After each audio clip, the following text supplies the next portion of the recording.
Hello, everybody. This is Anna Karenina by Leo Tolstoy. Part 3, Chapter 25. In the district of Surov, there are neither railways nor post roads, and Levin took his own horses and went in a tarantass. When he was halfway, he stopped to get a meal at the house of a rich muzhik.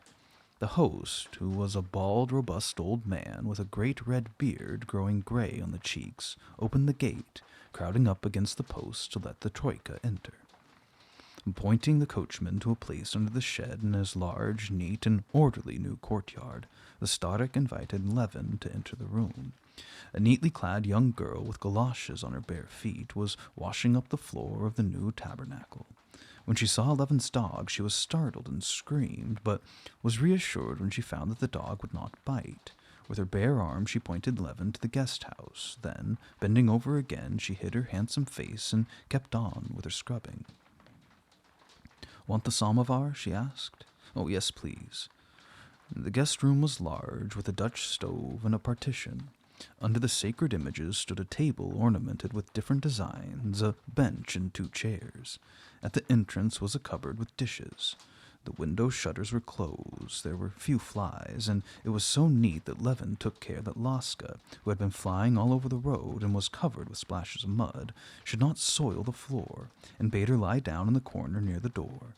Levin went to the back of the house. A good-looking girl in galoshes, swinging her empty pails on a yoke, ran to get him water from the well. "Lively there," gaily shouted the Starik to her, and then he turned to Levin. "So, Sudar, are you going to see Nikolai Ivanovich Sviazhsky? He often stops with us," he began to say in his garrulous style as he leaned on the balustrade of the steps.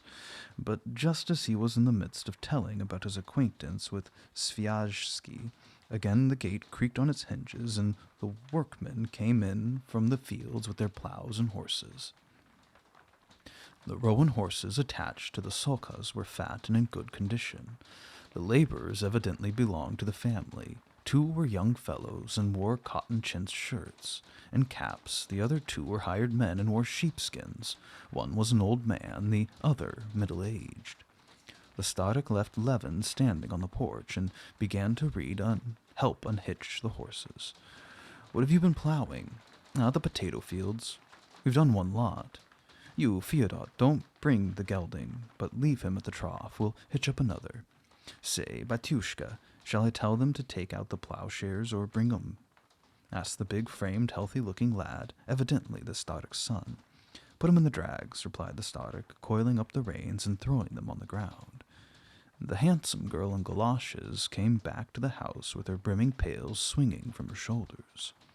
Other babui appeared from different quarters, some young and comely, others old and ugly, with children and without children. The samovar began to sing on the stove. The workmen and the men of the family, having taken out their horses, came in to dinner. Levin, sending for his provisions from the tarantass, begged the Starik to make tea with him. "Da chto!" "Already drunk my tea," said the Starik, evidently flattered by the invitation. However, for company's sake. At tea, Levin learned the whole history of the Starik's domestic economy. 10 years before, the Starik had rented of a lady 120 desyatins, and the year before had bought them, and he had rented 300 more of a neighboring landowner. A small portion of this land, and that the poorest, he sublet, but 400 desyatins he himself worked with the help of his sons and 2 hired men.